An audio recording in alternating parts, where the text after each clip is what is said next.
The coffee shop smelled like burnt espresso and cinnamon, a combination that made my stomach turn slightly as I waited in line. It was a Thursday afternoon in late September, and I ducked in to escape a sudden downpour that had caught me between meetings. My suit jacket was spotted with rain, and I was scrolling through emails on my phone when I heard it, a laugh I hadn't heard in 4 years but would recognize anywhere. My thumb froze mid-scroll. That sound used to be my favorite in the world, back when things were different, back when I thought I knew what forever meant. I looked up slowly, almost afraid of what I'd see. And there she was. Rebecca. She stood near the window, talking to someone I didn't recognize, her hands wrapped around a paper cup. She looked different, older, yes, but it was more than that. Her auburn hair, which she used to dye religiously to hide any hint of gray, now showed silver threads she'd apparently stopped fighting. She wore jeans and a simple sweater instead of the designer clothes she used to insist on. The laugh died on her lips as her eyes swept the room and landed on mine. For a moment neither of us moved. The coffee shop noise, the hiss of the steamer, the chatter of customers, the rain against the windows, all of it faded into white noise. 4 years collapsed into nothing. I was suddenly back in our bedroom, staring at text messages on her phone that I wished I'd never seen. Messages from him. Daniel. Her colleague. Her lover. Nathan? Her voice was tentative, almost afraid. I should have turned away. Should have grabbed my coffee and left. But something kept me rooted to the spot, maybe curiosity, maybe unfinished business, maybe just the shock of seeing her face again. Rebecca, I managed, my voice surprisingly steady. She excused herself from her companion and walked toward me, each step seeming to cost her something. Up close, I could see the fine lines around her eyes, the way her shoulders curved slightly inward as if she was trying to make herself smaller. The confident woman I'd married, the one who commanded every room she entered, seemed diminished somehow. I didn't expect to see you here, she said quietly. I mean, I know you work downtown, but I didn't think. It's fine, I interrupted, though I wasn't sure if it was. How are you? The question hung between us, loaded with 4 years of silence, anger, betrayal, and eventual indifference, or what I'd convinced myself was indifference. Can we talk? She asked suddenly. Just for a few minutes? I know I don't have the right to ask, but please. Every instinct told me to refuse. I'd worked hard to move on, to build a life that didn't include the wreckage of our marriage. I dated other women, focused on my career, learned to sleep through the night without wondering where she was or who she was with. I'd become whole again, or so I thought. But something in her eyes, a rawness, a vulnerability I'd never seen before, made me pause. 10 minutes, I heard myself say. There's a table in the corner. We sat across from each other like strangers negotiating a business deal, both of us cradling our coffee cups like shields. The rain continued outside, turning the city into a watercolor painting through the foggy windows. Rebecca stared into her cup for a long moment before finally looking up at me. I've wanted to talk to you for 2 years, she began, her voice barely above a whisper. But I didn't think you'd ever want to see me again. And honestly, I didn't blame you. I waited, saying nothing.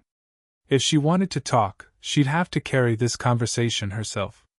I owed her nothing, not my words, not my comfort, certainly not my forgiveness.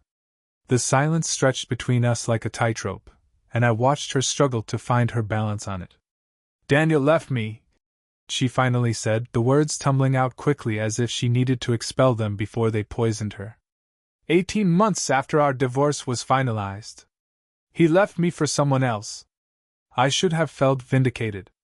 Some part of me had imagined this exact scenario during those first bitter months after I'd discovered the affair, her abandoned, alone, finally understanding what she'd done. But sitting across from her now, watching her hands tremble around her coffee cup, I felt nothing. Not satisfaction, not anger, not even pity. Just a hollow kind of numbness. I'm sorry, I said, though I wasn't sure what I was apologizing for. Don't. She shook her head sharply. Don't apologize to me, Nathan. I don't deserve that. I don't deserve your kindness or your sympathy or anything from you. Then why are we here? She looked up at me then, and I saw tears gathering in her eyes. The old Rebecca never cried, at least not where anyone could see. She'd always been so composed, so controlled. This version of her was someone I didn't recognize. Because I need you to know the truth, she said. Not for me. I know I don't get to ask for anything from you. But because you deserve better than what I gave you. You deserved an explanation, a real one, not the bullshit excuses I fed you during the divorce. I remembered those days with painful clarity. The lawyers, the mediation sessions, her sitting across from me with Daniel's lawyer, claiming she'd fallen out of love, that we'd grown apart, that it was nobody's fault. All those sanitized phrases that meant nothing and everything at once. We were married for 6 years, she continued, her voice breaking slightly. 6 years, Nathan. And I threw it away for what? For excitement? For the thrill of something new? For the fantasy that Daniel represented? You don't have to do this, I said, though part of me wanted to hear it. Needed to hear it, perhaps. Yes, I do. She wiped at her eyes with the back of her hand. The affair started at that conference in Boston. You remember, you couldn't come because of your mother's surgery. I told you it was just work dinners and networking, but that first night, Daniel and I stayed at the hotel bar until 3 in the morning. We talked about everything, our lives, our dreams, our disappointments. And I told him things I'd never told you. The words hit me like physical blows. I'd suspected the affair had started on that trip, but hearing her confirm it made it real in a way it hadn't been before. We had built something safe and comfortable. Rebecca went on, staring past me now, lost in the memory. But safe and comfortable started to feel like settling. Every time Daniel texted me, every secret meeting we arranged, it felt dangerous and alive. I convinced myself I deserved that feeling. So you destroyed our marriage for a feeling? The bitterness in my voice surprised even me. I destroyed our marriage because I was selfish and stupid and convinced myself that passion mattered more than commitment, she said flatly. I destroyed it because I stopped fighting for us and started fighting for my own happiness, without considering that my happiness was built on your pain. I took a long drink of my coffee, using the moment to steady myself. This was what I'd wanted once, her admission, her regret, her acknowledgement of what she'd done. But now that I had it, it felt strangely empty. What happened with Daniel? I asked, surprising myself with the question. Her laugh was bitter, hollow. Karma, I guess. About a year after we moved in together, I found messages on his phone. Same situation, different cast. Turns out, the man who was willing to help me cheat was also willing to cheat on me. Who would have thought? The irony wasn't lost on me, but I found no satisfaction in it. Rebecca pushed her coffee aside, untouched now, as if she'd lost all appetite for anything comforting. After he left, I had to face what I'd become, she said quietly. I'd burned every bridge that mattered. My sister won't speak to me. She was at our wedding, Nathan. She watched us exchange vows, and then she watched me throw them away. My parents tried to stay neutral, but I could see the disappointment every time they looked at me. And you... She paused, her voice catching. You disappeared from my life completely, which is exactly what I deserved, but it was like losing a limb. I remembered those early days after I'd discovered the affair. I'd come home early from a business trip, planning to surprise her. Instead, I'd found her laptop open on the kitchen table, messages between her and Daniel spanning months. Hundreds of them. Plans to meet, intimate details of their encounters, conversations about leaving me. She'd called me boring in one message, predictable in another. Reading them had been like swallowing broken glass. I should have fought harder, I said suddenly, the words surprising both of us. Rebecca's head snapped up. What? For our marriage. For us. Maybe if I'd paid more attention, if I'd been less focused on work, if I'd taken you on more trips or surprised you more often. Stop. She reached across the table and grabbed my hand, startling me with the contact. Her fingers were cold against mine. Nathan, no. You cannot take responsibility for my choices. You were a good husband. You were present, you were kind, you were faithful. What I did had nothing to do with you and everything to do with me. I looked down at her hand on mine. Once, that touch would have meant everything. Now it just felt strange, like a memory of a memory. I gently pulled my hand away. We did grow apart though, I said. That part was true. Those last 2 years before the affair, we were more like roommates than spouses. We stopped having sex regularly. We stopped talking about anything deeper than what to have for dinner or whose turn it was to do the laundry. Rebecca nodded slowly. We did. But that's what marriage is sometimes, it ebbs and flows. There are seasons of passion and seasons of partnership. I should have talked to you about how I was feeling. I should have suggested counseling or date nights or anything other than seeking validation from another man. The rain had stopped outside, leaving the windows streaked and the world beyond them sharp and clean. People walked past on the sidewalk, wrapped in their own lives and problems, completely unaware of the emotional surgery happening at this corner table. Do you remember our 5th anniversary? Rebecca asked suddenly, a faint smile touching her lips. We couldn't afford the trip to Italy we'd wanted, so you recreated it at home. You learned to cook 3 Italian dishes from YouTube videos, turned our apartment into a restaurant, even printed fake menus. I did remember. I'd spent 3 days planning it, nearly set off the smoke alarm twice, and managed to give us both a halfway decent meal. Rebecca had laughed until she cried, and we'd ended up on the kitchen floor, making love surrounded by dirty pots and pans. You tried so hard, she continued, her voice thick with emotion. You always tried so hard to make me happy. And I repaid that by betraying you in the worst possible way. Why are you telling me all this now? I asked. What's changed? She was quiet for a long moment, weighing her words carefully. Because I've been in therapy for the past year, she finally said. Working through why I made the choices I made, trying to become someone I can live with. And my therapist asked me who I owed amends to. Your name was the first one that came to mind. The only one that really mattered. I don't need your amends, Rebecca. I've moved on. Have you? She asked, her eyes searching mine with an intensity that made me uncomfortable. Have you really moved on, or have you just built walls so high that nothing can touch you anymore? Her question hit harder than I wanted to admit. I thought about the women I dated over the past 4 years, Jessica, who'd ended things because I wouldn't commit. Amanda, who'd accused me of being emotionally unavailable. Lisa, who'd said I made her feel like she was auditioning for a role I'd never actually cast. They weren't wrong. None of them were wrong.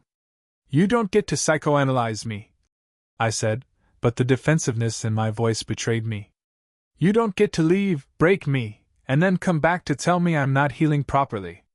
You're right, Rebecca said immediately. I don't. I'm sorry.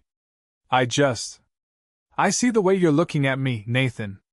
Like you're watching me from behind bulletproof glass. And I recognize that look because I've seen it in the mirror.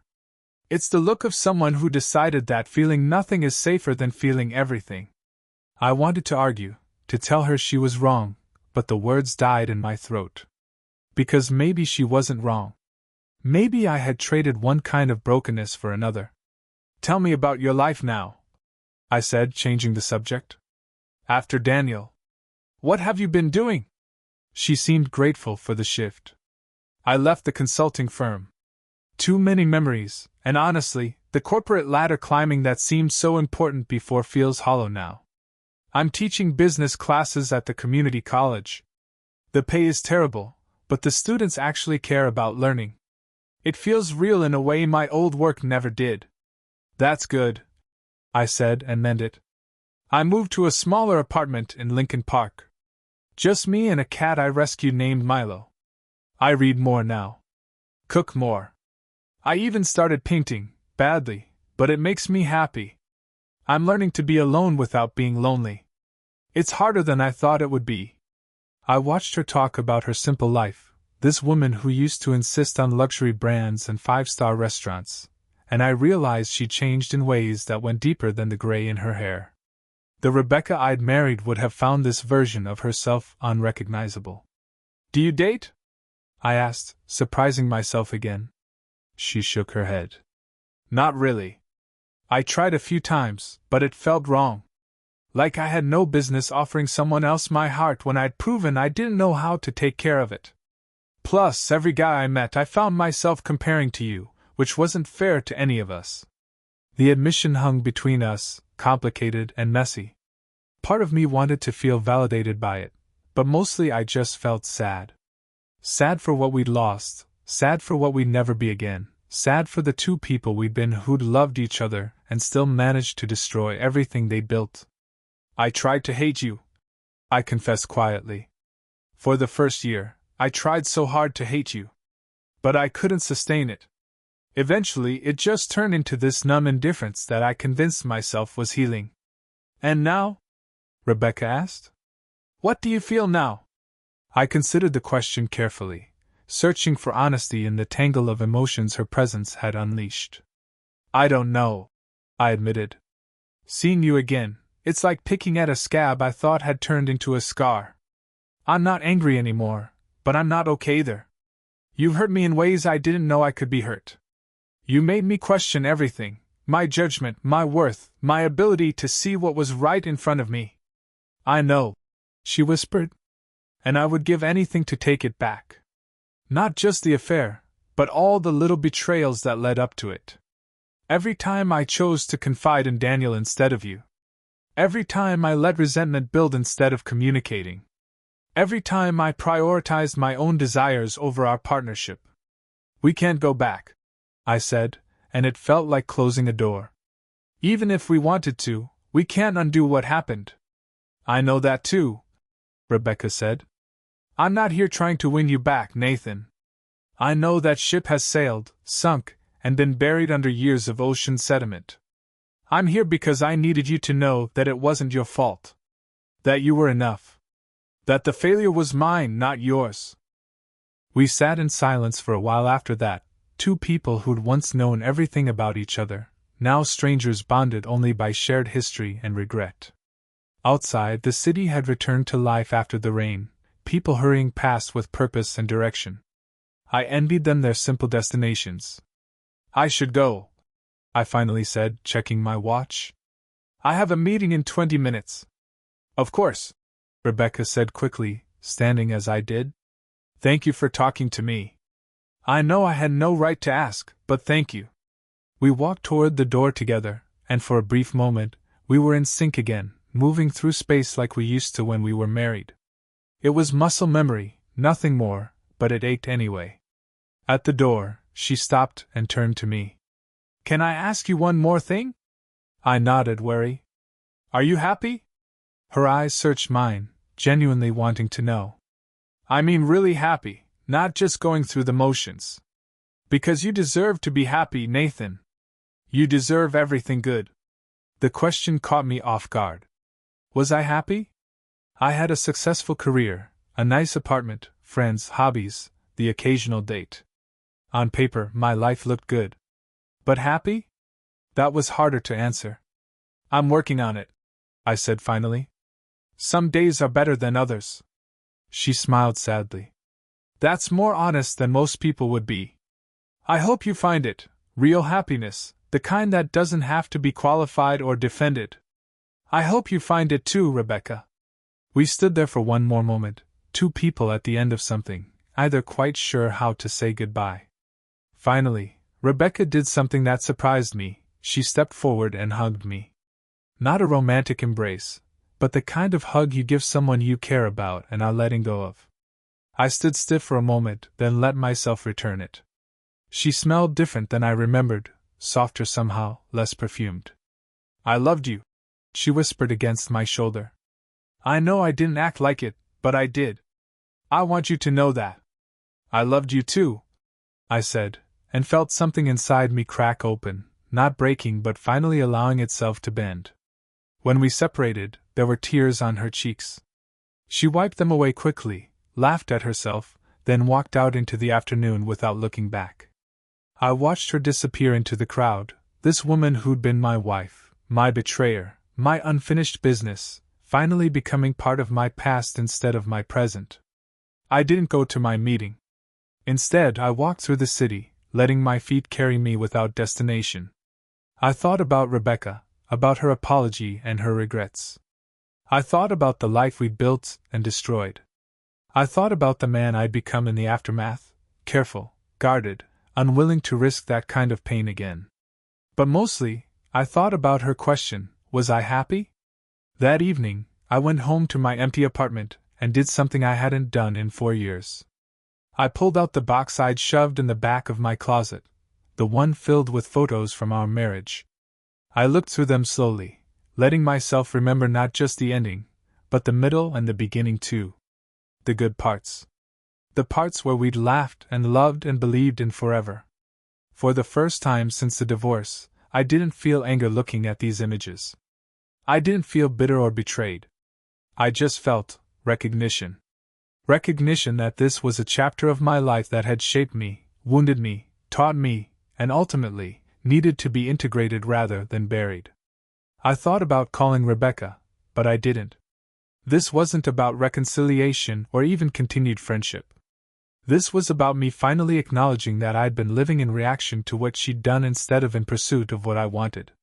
I'd let her betrayal define my capacity for trust, for love, for vulnerability. The next morning, I called Jessica, the woman who'd ended things because I wouldn't commit. I apologized for not being ready then and asked if she'd be willing to try again, with me actually trying this time. She said yes. I don't know if things will work out with Jessica or with anyone else. I don't know if I'll ever love without the shadow of betrayal lurking somewhere in my peripheral vision. But I know that running into Rebecca, as painful and unexpected as it was, gave me something I didn't know I needed. Closure, yes, but more than that. Permission to stop being the man my divorce made me and start becoming the man I choose to be. Sometimes the lessons life teaches us come from the people who hurt us most.